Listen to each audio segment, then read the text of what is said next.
ಅದು 2007ರ ಇಸವಿ. ಮಹೇಂದ್ರ ಸಿಂಗ್ ಧೋನಿ ನಾಯಕತ್ವದಲ್ಲಿ ಭಾರತ ಟಿ20 ವಿಶ್ವಕಪ್ ಗೆದ್ದು ಬೀಗಿತ್ತು.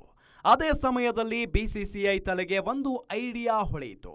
ಆಗಿದ್ದು ಆಗಲಿ ಅಂತ 2008ರಲ್ಲಿ ಹೊಸ ಟೂರ್ನಿಗೆ ನಾಂದಿ ಹಾಡಿಯೇ ಬಿಡ್ತು. ಆ ಟೂರ್ನಿಯೇ ಜಗತ್ತಿನ ಅತ್ಯಂತ ಜನಪ್ರಿಯ ಚುಟುಕು ಕ್ರಿಕೆಟ್ ಇಂಡಿಯನ್ ಪ್ರೀಮಿಯರ್ ಲೀಗ್.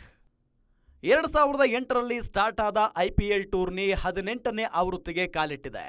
ಒಂದೊಂದು ಆವೃತ್ತಿಗೂ ಕ್ರಿಕೆಟ್ ಪ್ರೇಮಿಗಳ ಸಂಖ್ಯೆ ಹೆಚ್ಚಾಗ್ತಿದೆ. ಲಕ್ಷದಿಂದ ಕೋಟಿ, ಕೋಟಿಯಿಂದ ನೂರಾರು ಕೋಟಿ ಜನ ವೀಕ್ಷಣೆ ಮಾಡುವಷ್ಟರ ಮಟ್ಟಿಗೆ IPL ಬೆಳೆದು ನಿಂತಿದೆ.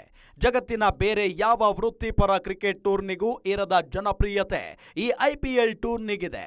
ಇದು ಈ ಪರಿಯಾಗಿ ಖ್ಯಾತಿ ಪಡೆಯೋದ್ರ ಹಿಂದೆ ಸಾವಿರಾರು ಜನರ ಶ್ರಮ ಇದೆ. ನಿಮ್ಮ ಮನೆಯ ಟಿವಿಗೆ, ನಿಮ್ಮ ಮೊಬೈಲ್ಗೆ ನೇರ ಪ್ರಸಾರ ತಲುಪಿಸುವುದರ ಹಿಂದೆ ದೊಡ್ಡ ಶ್ರಮಿಕ ವರ್ಗವೇ ಇದೆ. ಒಂದು ಪಂದ್ಯದ ನೇರ ಪ್ರಸಾರದ ಹಿಂದೆ ಬರೋಬ್ಬರಿ 1100ಕ್ಕೂ ಹೆಚ್ಚಿನ ಸಿಬ್ಬಂದಿಗಳು ಕೆಲಸ ಮಾಡ್ತಾರೆ. ಪಂದ್ಯದ 5 ದಿನ ಮುಂಚಿತವಾಗಿಯೇ ಲೈವ್ಗೆ ಸಿದ್ಧತೆ ಮಾಡಿಕೊಳ್ಳಲಾಗುತ್ತೆ. ಒಂದು ಮ್ಯಾಚ್ಗೆ ಸುಮಾರು 40ಕ್ಕೂ ಹೆಚ್ಚು ಕ್ಯಾಮೆರಾಗಳನ್ನು ಬಳಸಲಾಗುತ್ತೆ. ನೇರ ಪ್ರಸಾರಕ್ಕೆ ಸಂಬಂಧಿಸಿ ಮೈದಾನದಲ್ಲಿ ಕೆಲಸ ಮಾಡುವ ಸಿಬ್ಬಂದಿಗಳೇ ಬರೋಬ್ಬರಿ 140ರಿಂದ 150 ಮಂದಿ ಇರ್ತಾರೆ. ಸ್ಟೇಡಿಯಂನಲ್ಲೇ 3 ದೊಡ್ಡ ಸ್ಟುಡಿಯೋಗಳು ಇರುತ್ತವೆ.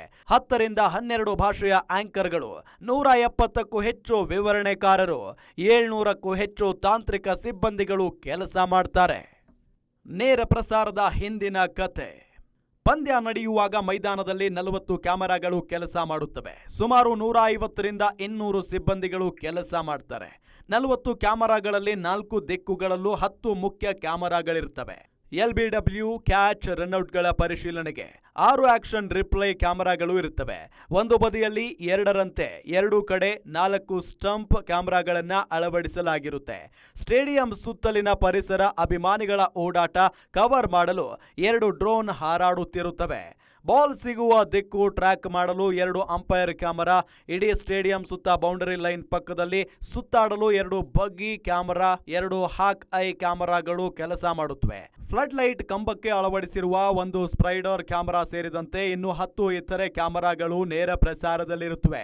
ಪ್ರಸಾರವಾಗುವ 12 ಭಾಷೆಗೂ ಪ್ರತ್ಯೇಕ ಸ್ಟುಡಿಯೋ, 170 ಜನ ವೀಕ್ಷಣೆ ವಿವರಣೆಕಾರರು ಇರುತ್ತಾರೆ. ಸ್ಟೇಡಿಯಂನಲ್ಲೇ 3 ಸ್ಟುಡಿಯೋ, 6ರಿಂದ 7 ವಿಭಾಗ ಸೇರಿದಂತೆ 800 ಟೆಕ್ನಿಷಿಯನ್ಸ್ ಒಂದು ನಿಮಿಷವೂ ಪುರುಸೊತ್ತಿಲ್ಲದಂತೆ ಕೆಲಸದಲ್ಲಿ ಮುಳುಗಿರುತ್ತಾರೆ.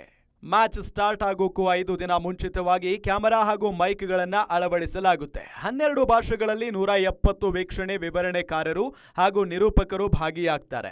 ಒಂದಿಡೀ IPL ಆವೃತ್ತಿಯಲ್ಲಿ 1500ರ ಜೊತೆ ಬಟ್ಟೆಗಳನ್ನು ಬಳಸಲಾಗುತ್ತೆ. ತಾಂತ್ರಿಕ ಸಿಬ್ಬಂದಿಗಳಿಗಾಗಿ ಮ್ಯಾಚ್ ನಡೆಯುವ ಸ್ಟೇಡಿಯಂ ಸುತ್ತಮುತ್ತ 200ಕ್ಕೂ ಹೆಚ್ಚು ರೂಮ್ಗಳನ್ನು ಮೊದಲೇ ಬುಕ್ ಮಾಡಲಾಗುತ್ತೆ. ಪಂದ್ಯದ ನೇರ ಪ್ರಸಾರಕ್ಕಾಗಿ ಕೆಲಸ ಮಾಡುವ ಸಾವಿರಾರು ಮಂದಿಗೆ ಅವರವರ ಆಹಾರ ಕ್ರಮಕ್ಕೆ ತಕ್ಕಂತೆ ಊಟೋಪಚಾರ ಮಾಡಲಾಗುತ್ತೆ. ಮ್ಯಾಚ್ ನಡೆಯೋ ಟೈಮ್ನಲ್ಲಿ ಟೆಕ್ನಿಷಿಯನ್ಸ್ ಇರುವ ಜಾಗಕ್ಕೆ ಊಟ, ತಿಂಡಿ, ಕಾಫಿ, ಟೀ, ನೀರು, ಸ್ನ್ಯಾಕ್ಸ್ ಎಲ್ಲವೂ ತಲುಪುತ್ತೆ. ನೇರ ಪ್ರಸಾರದ ಮತ್ತೊಂದು ಪ್ರಮುಖ ಘಟಕ ಅಂದ್ರೆ ಕಂಟ್ರೋಲ್ ರೂಮ್. ಇದರ ಇನ್ಚಾರ್ಜ್ ಆಗಿ ಒಬ್ಬರು ಡೈರೆಕ್ಟರ್, ಮತ್ತೊಬ್ಬರು ಅಸಿಸ್ಟೆಂಟ್ ಡೈರೆಕ್ಟರ್, ಇಂಜಿನಿಯರ್, ವಿಷನ್ ಮಿಕ್ಸರ್ಗಳು ಇರ್ತಾರೆ. IPL ನೇರ ಪ್ರಸಾರವನ್ನ 4 ಟೀಮ್ ಮ್ಯಾಚ್ ಶೂಟಿಂಗ್ ಮಾಡುತ್ತೆ. ನಾವೆಲ್ಲ ಮ್ಯಾಚ್ ಸ್ಟಾರ್ಟ್ ಆಗ್ತಿದ್ದಂತೆ ಟಿವಿ ಮುಂದೇನೋ ಎಲ್ಲಿದ್ರೂ ಮೊಬೈಲ್ನಿಂದಲೂ ವೀಕ್ಷಣೆ ಮಾಡ್ತೀವಿ. ಆದರೆ ಎಲ್ಲೋ ನಡೀತಿರೋ ಮ್ಯಾಚ್ನ ನಾವಿರೋ ಜಾಗದಲ್ಲೇ ನೇರ ಪ್ರಸಾರದಲ್ಲಿ ನೋಡ್ತೀವಿ. ಆ ಪಂದ್ಯದ ನೇರ ಪ್ರಸಾರದ ಹಿಂದೆ ಇಂತಹ ದೊಡ್ಡ ಶಕ್ತಿಯೇ ಕೆಲಸ ಮಾಡುತ್ತೆ ಅಂದ್ರೆ ನಿಜಕ್ಕೂ ರೋಮಾಂಚನಕಾರಿ ವಿಚಾರ. ಗ್ಯಾರಂಟಿ ನ್ಯೂಸ್, ಸುದ್ದಿ ಖಚಿತ, ನ್ಯಾಯ ನಿಶ್ಚಿತ.